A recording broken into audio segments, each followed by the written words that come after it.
Welcome back to the Deep Dive.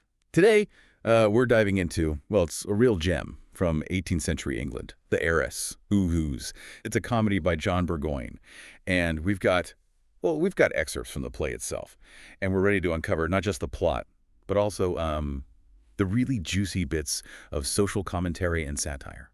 Think love triangles, mistaken identities, and a whole lot of commentary on wealth and society in 18th century England. It's like a window into a world where, marrying for money was just the norm, and appearances were everything. Oh, totally. And Burgoyne doesn't hold back. He just skewers the whole marriage market scene, Right. with characters like Sir Clement Flint, who's practically a walking, talking embodiment of, looking out for number one. Sir Clement, he's convinced that self-interest drives everything. He's got this line: "Self-interest is the great end of life," says human nature.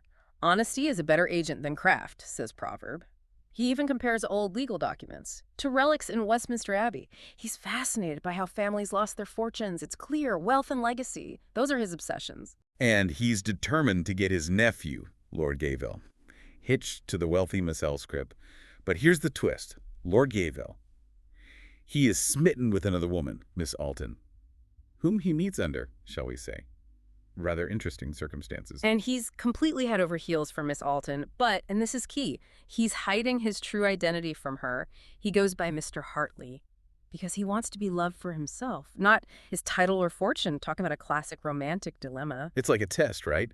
Can love bloom even when societal expectations and fortunes are hidden? Exactly. But it gets even more complicated because Lord Gayville's close friend, Clifford, is also secretly in love with Miss Alton. Wait, hold up. So there's a love triangle going on here. Big time. And poor Clifford, he's caught in a terrible bind. He wants Miss Alton to be happy, of course, but he's also incredibly loyal to Lord Gayville. So what does he do? Spill the beans about Lord Gayville's true identity. He actually does the opposite. To protect his friend, and maybe out of a bit of jealousy, Clifford tries to convince Lord Gayville that Miss Alton is a gold digger. Oh, no. That's brutal. Does he flat out lie to his friend? He concocts this elaborate scheme. There's a scene where Clifford pretends to write a proposition to Miss Alton, making it seem like she's after Lord Gayville's money. It's all a big act. But it really puts Lord Gayville through the ringer. Wow. That's some serious friend zone drama right there. Yeah. But there's got to be more to Clifford than just this deception. Right. Absolutely. It all comes to a head in this incredible confrontation scene. Clifford breaks down and confesses his love for Miss Alton, revealing a bombshell. She's actually his sister, Harriet Clifford. Hold on. What? So all this time, Lord Gayville has been falling for his best friend's sister. This is getting good. And where does Lady Emily fit into all of this? Lady Emily. She's a bit of a wild card. At first glance, she seems like your typical witty, fashionable society lady, but as the play unfolds, you realize she's incredibly sharp and compassionate. She sees right through the pretenses of others and isn't afraid to challenge them. There's not just another vapid socialite. Not at all. She's got a good heart and a keen sense of observation. Remember how she gently deflects the advances of a suitor named Blandish? It's clear she's looking for more than just a good match on paper. She sounds like my kind of character, Bisha. Yeah. Someone who sees through the BS and isn't afraid to call it out. So we've got this tangled web of love, loyalty, and deception. But it wouldn't be a good comedy without some laugh-out-loud moments. Right. Tell me Burgoyne delivers on the humor. Oh, absolutely. Miss Elscrip. For all her misguided attempts to snag Lord Gayville, she's a comedic goldmine. Her obsession with fashion, her constant name-dropping, and her utter conviction that her wealth makes her irresistible are hilarious. It's like she's stepped right out of a Jane Austen novel, but with even more over-the-top flair. Exactly. And her reaction when Lord Gayville rejects her is priceless. She's furious and threatens to sue him for breach of contract. It's a reminder that even in the 18th century, women weren't always willing to be pawns in the marriage game. You go, girl. So, Okay. with all this drama unfolding, does the truth about Lord Gayville's identity ever come out? Of course. It wouldn't be a satisfying play without a little bit of dramatic irony. And the way it's revealed is pure comedic genius. Remember Sir Clement's obsession with legal documents? Well, he accidentally gives Mr. Rightly, a lawyer, the wrong deed, leading to the revelation that Clifford is actually the rightful heir to a fortune. Wait, so Clifford was the wealthy one all along. That's a twist I didn't see coming. It's brilliant, isn't it? And it completely throws Sir Clement's plans into disarray suddenly. His carefully constructed schemes to marry Lord Gayville into wealth are irrelevant. It's like the universe is playing a big cosmic joke on him. So, What happens next? Does this revelation change everything for Clifford and Harriet? You bet. Now that Clifford is a man of means, he can openly pursue Lady Emily without worrying about social expectations or financial disparity. And Harriet, no longer hiding her true identity, can finally be with Lord Bayville, who loves her for herself, not her brother's fortune. It sounds like things are falling into place for everyone. But what about Sir Clement? Does he ever come around? He does, in his own grudging way. He even has a moment of self-awareness, acknowledging with a touch of humor that maybe self-interest isn't always the most powerful motivator. It's as if he's finally starting to see the limitations of his cynical worldview. That's a satisfying character arc for him. It sounds like the heiress really delivers on the laughs, Yeah. the romance, and the social commentary. But is there a deeper message beneath all the witty banter and dramatic twists? Absolutely. At its heart. The Heiress is a celebration of true love and integrity, triumphing over societal expectations and the allure of wealth.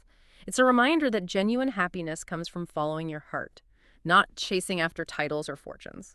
That's a timeless message that resonates even today. It's like Burgoyne is saying, look, folks, don't get so caught up in the superficial stuff.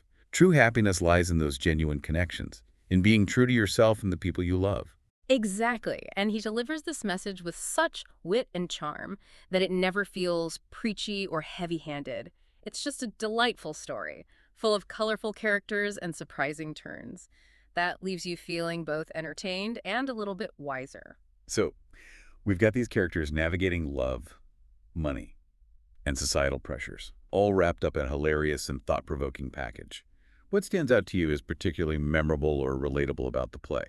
For me, it's how Burgoyne uses humor to expose the absurdities of social conventions. Like, think about that scene where Sir Clement compares old legal documents to relics in Westminster Abbey, fascinated by how families lost their fortunes. It's funny, but it also makes you think about our own fascination with wealth and status. That's a great point. It's like he's holding a mirror up to society and saying, see how ridiculous we can be when we prioritize wealth and status over genuine human connection. Exactly, and he does it in a way that's both entertaining and thought-provoking. It makes you wonder how much those same social pressures and temptations still exist today. Right. It's amazing how a play written centuries ago can still feel so relevant, right? It's like those themes of love, money, and societal pressure. They're just woven into the human experience. Absolutely. And you see echoes of those themes everywhere, even today. Think about the way celebrity culture glorifies wealth and status, or the pressure people feel to achieve a certain level of financial success. Yeah, it's like Miss Alscrip's obsession with fashion and her belief that her fortune makes her irresistible. We might laugh at that in the context of an 18th century play, but aren't we still influenced by similar ideas today? It's definitely something to think about, our own perceptions of others, and even ourselves. Influenced by social status and wealth, I think it's easy to get caught up in those superficial markers of success. Yeah. It makes me wonder if we sometimes miss out on genuine connections because we're too focused on appearances or social climbing. That's the beauty of the Heiress. It reminds us that true happiness isn't found in titles or bank accounts, but in genuine connections, shared values, and the courage to defy expectations and pursue what truly matters to us. It's like a breath of fresh air, isn't it? In a world that often feels obsessed with material wealth and social status, the Heiress reminds us that love, integrity, and genuine connection are the real treasures worth pursuing. And it does so with wit, humor, and a cast of characters that are both relatable and larger than life. It's a play that stays with you long after the curtain falls. So, as we wrap up our deep dive into the Heiress, we want to hear from you. What resonated with you the most? Do you see any parallels between the play's themes and your own experiences? Head over to our social media platforms and share your thoughts. We always love hearing your perspectives and insights. Thanks for joining us on this journey back to the witty and insightful world of the Heiress. We hope you enjoyed the deep dive. Until next time, keep exploring, keep questioning, and keep those brains buzzing.